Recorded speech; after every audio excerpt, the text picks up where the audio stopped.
Hello everyone, मेरा नाम है विवेक और आप देख रहे हैं हमारा स्टडी लव चैनल। ठीक है, तो आज हम जो है वो केमिस्ट्री और फिजिक्स के जो हमारा अभी आज एचपी टेट का पेपर हुआ नॉन मेडिकल का, तो उसके जो फिजिक्स और केमिस्ट्री आई थी उसके आंसर की देख रहे हैं। So let's start with question number 31। ये सीरीज बी है, तो आप अपनी सीरीज के हिसाब से क्वेश्चन ढूंढ सकते हैं।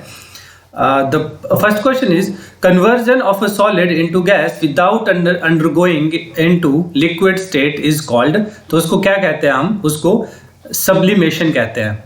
ठीक है, वेपराइजेशन causes dash dash। तो क्या कॉज करते हैं वेपराइजेशन? आपकी कूलिंग की वजह से होती है। ठीक है, आपका नेक्स्ट क्वेश्चन था 33 डैश डैश आर स्टेबल। तो कौन से इसमें स्टेबल होते हैं? आपका जो सस्पेंशन है वो स्टेबल होता है। Our next is in the process of melting the solid the temperature dash dash. तो वो क्या रहता है? 34th का आपका था रिमेन्स कांस्टेंट। ठीक है, melting point of ice is, तो कितना होता है? This is 273.16 kilometre. Next question is modern periodic law depends upon. तो किस पे डिपेंड करता है? आपका एटॉमिक नंबर पे डिपेंड करता है। आपका 36 का है B. Next question is the number of neutrons in ATBR35 is, तो कितने न्यूट्रॉन्स होते हैं इसमें? तो आपके पास 37 का आंसर है सी। आपके पास 45 न्यूट्रॉन्स होते हैं।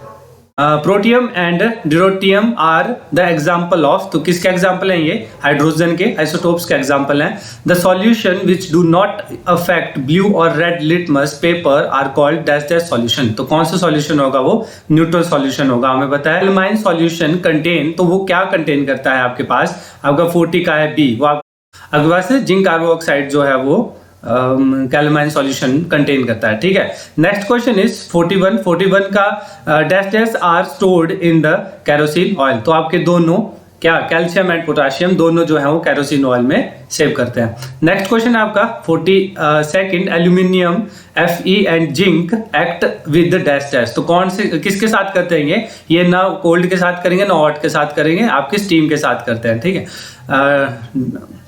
जो फ़ारेनहाइट में is equal to the temperature, तो कितने टेम्परेचर के बराबर होता है? 9/5 डिग्री सेल्सियस प्लस 32 के बराबर होता है। आपका 44th क्वेश्चन था after white washing the wall shining after 2-3 days due to the formation of, तो किसकी? का कैल्शियम कार्बोनेट की फॉर्मेशन की वजह से होता है। Decomposition of vegetable matter into composed is an reaction. तो कौन सी रिएक्शन है ये? तो आपकी जो ये रिएक्शन है ये आपकी एक्सोथर्मिक रिएक्शन है। Diffusion of dash dash is possible in liquid. तो किसका diffusion of dash dash is possible in liquid? तो किसका डिफ्यूजन पॉसिबल है लिक्विड में? तो आपका ऑल ऑफ द अबव। 46 का है आपका D. All of the above सब जो है वो डिफ्यूज हो जाता है किसमें? लिक्विड में। आपका 47 है dash dash is an homogeneous mixture. तो कौन सा इसमें होमोजीनियस? तो true solution is a homogeneous mixture.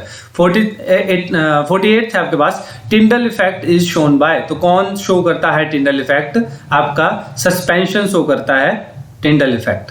ठीक है, next question is 49th question है modern scientist discuss about dash dash matter state of matter. तो आपकी 5 स्टेट ऑफ मैटर्स के बारे में बात करते हैं, जिसमें 3 तो सॉलिड, लिक्विड, गैस और प्लाज्मा। ये 4 तो नेचुरल है और एक सिंथेटिक भी बनी है। तो 5 टाइप के मॉडर्न साइंटिस्ट जो हमें मिला वो ये वाला है। Atomic radius dash dash as we move from left to right in a period. तो वो क्या होगा? डिक्रीज होगा एटॉमिक रेडियस। हमें पता है सेम ही शेल में एक एक एटम जो है वो ऐड होता रहता है, तो उसका साइज छोटा हो जाता है। अब next question is 35 dash dash is an and dash dash is an antacid. तो कौन सा है ये? मैग्नीशियम ऑक्साइड जो है आपका एंटी एसिड है। Next is oxalic acid is represent in, तो टर्मरिड में जो है वो आपका ऑक्जेलिक एसिड होता है। अब नेक्स्ट क्वेश्चन इज 53 की बात करें dash dash catalyst is used in the hydrogenation of vegetable oil. तो कौन सा यहाँ पे यूज होता है? तो निकल आपका यूज होता है इसमें। 43rd का आपके पास डी ऑप्शन है। Dash dash acid is represent in the आंवला। तो आंवला के अंदर जो एसिड होता है ना उसको एस्कार्बिक बोलते हैं। Next question is dash dash is used in the cough syrup and, तो कौन सा? इथेनॉल यूज होता है। इथेनॉल बहुत जगह यूज होता है याद रखना। Dash dash is used in black and white photography. Photography, black and white photography के बारे में बात करूंगा तो आपका GBR, ठीक है, ये यूज होता है। Next question is zinc and lead are dash dash reactive than copper, तो ये ज्यादा रिएक्टिव है कॉपर से।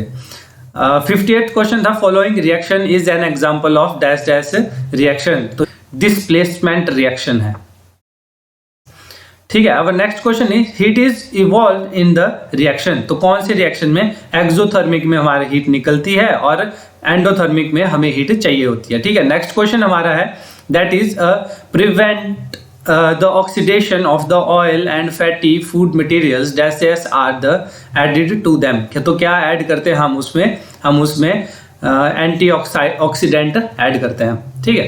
अब next question is 61। Next question is 61. A convex lens of 40 cm focal length is combined with a concave lens of focal length of 25 cm. The power of combination is, तो कितनी होती है? -1.5D. Ozone layer block the radiation of the which of the following wavelength, तो कौन सी wavelength? Less than आपकी 3 × 10⁻⁻7 वाली को, ठीक है, उससे ऊपर फिर ये आने देता है। During radioactive decay the negatively charge particle is emitted because of, तो किसकी वजह से? बीटा एमिशन होती है, उसमें बीटा एमिशन होती है। अल्फा बीटा गामा तीनों एमिशन होती हैं, लेकिन यहाँ पे बीटा एमिशन के बारे में लिखा हुआ है, ठीक है।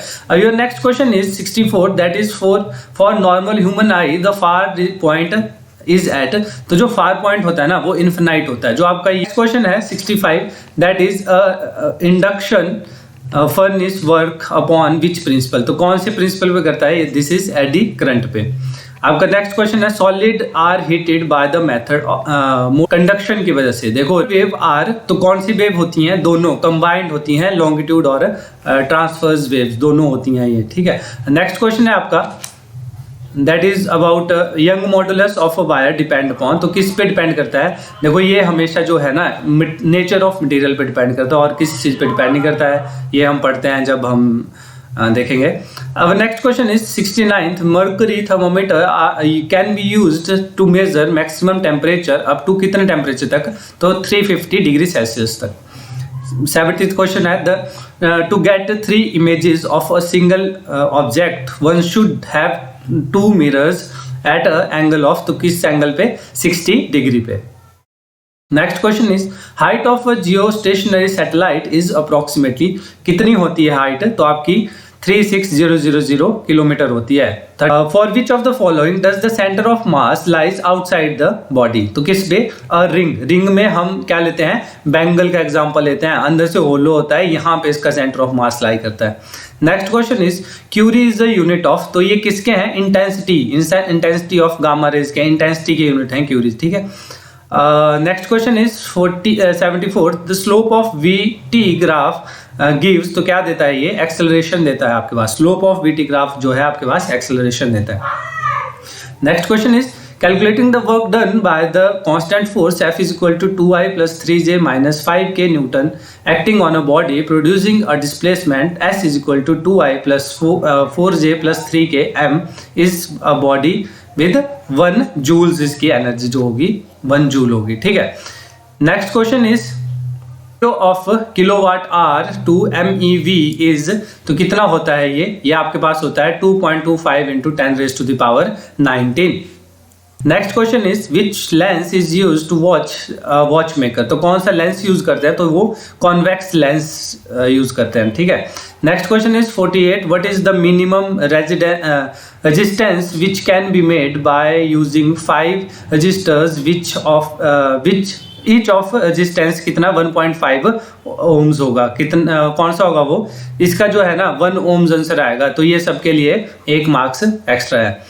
Next question is 49 the cell which enable us to distinguish colour defect are, तो कौन सा लेंस सेल होता है? वो होता है आपके पास कोन शेप्ड होता है। जो ये एक रॉड शेप्ड भी होता है, रॉड शेप जो है ना वो हमें डिम लाइट में देखने में हेल्प करता है, ठीक है। Our next 80th question, if the conductivity of unknown material increased with increase in temperature, the material used is, तो कौन सा semiconductor अगर material use होगा तो होगी। 81st question है, if two sound waves have phase difference of 60 degree, then will have the path difference of कितना lambda upon 6। 82nd question है, a coolie carries 10 kg load on his head and travels 100 meters on a straight line horizontally road, the work done by him is, तो ये बहुत common जैसा case है, हम हर बार देखते हैं कितना 0, क्योंकि वो उठा के चल रहा है तो कोई वर्क डन यहाँ पे नहीं होता है। नेक्स्ट क्वेश्चन है आपका 1 kilowatt is approximately equal to, तो कितने इसके बराबर होता है, ये हॉर्स पावर के बराबर होता है, ये 1.35 हॉर्स पावर के बराबर होता है। ठीक है, आपका 34th क्वेश्चन है, तो इसका the density of water is maximum at, तो कितने 4 डिग्री सेल्सियस पे। Which of the following is mismatched, तो कौन सा यहाँ पे मिसमैच्ड है, तो लैक्टोमीटर जो है वो मिल्क के लिए, बैरोमीटर प्रेशर के लिए होता है, थर्मामीटर आपको पता है टेम्परेचर के लिए होता है, तो कैलोरी मीटर के बारे में है यहाँ पे। ठीक है, जो ह्यूमिडिटी के लिए हाइग्रोमीटर यूज होता है, ध्यान रखना। 86 question is Kepler's second law is based on, तो किस पे बेस्ड है ये, कंजर्वेशन ऑफ एंगुलर मोमेंटम पे बेस्ड है। Our next question is 87th, which of the following is representing the voltage, तो हमें पता है work done divide by current into time. Next question is the force of gravitation is a conservative force, Our next question is 89th, which of the following is a scalar quantity, तो यहाँ पे कौन सी है, आपके पास work जो है वो एक स्केलर क्वांटिटी है, बाकी ये सारी मोमेंटम आपका L से डिनोट करते हैं, एक आपके पास फोर्स होती है, एक्सेलरेशन होती है, ये सारी क्या है, ये वेक्टर क्वांटिटीज हैं एक वर्क को छोड़ के। ठीक है, अब next question is out of the following which can not be negative, तो यहाँ पे कौन है, डिस्टेंस आपका नेगेटिव नहीं हो सकता है, आप समझ रहे हो ना, किसी दो जगह का डिस्टेंस कभी भी नेगेटिव नहीं होता है। बाकी ये वैसे भी सारी वेक्टर क्वांटिटीज हैं, वेक्टर क्वांटिटीज आपके पास जो है वो नेगेटिव, 0 और पॉजिटिव तीनों हो सकती हैं, लेकिन जो आपके पास डिस्टेंस है वो कभी भी नेगेटिव नहीं हो सकता। ठीक है, this is the portion of science. हम नेक्स्ट दूसरी जो भी आपके पास अभी पोर्शन बचते हैं उन सब पे जो आंसर की लेके आएंगे। Thank you for watching.